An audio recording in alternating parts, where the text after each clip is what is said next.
Hi teachers, are you ready to make your Funmath classes easy to conduct and full of excitement for your students? I am Ragesh, co-founder of Funmiyo and the creator of Funmath games. Welcome to the video series packed with tips and tricks on how to make your math classes full of fun. Whether you are an experienced teacher or just beginning, these practical tips will guide you on how to set up your classroom, how to use the Funmath kit efficiently, and how to manage your class confidently.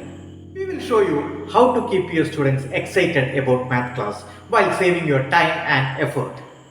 From arranging the classroom to managing the Funmath kit and keeping the students' excitement for a year long. This video series contains everything you need.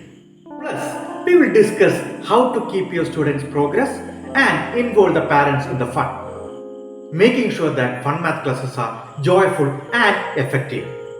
So, stay tuned for more videos and try these tips in your classroom. Together, let's make math classes are the best classes for your students' day. We would love to hear your feedback, suggestions, and queries, which will make these videos more useful for you. Stay tuned for the next video. Until then, happy teaching.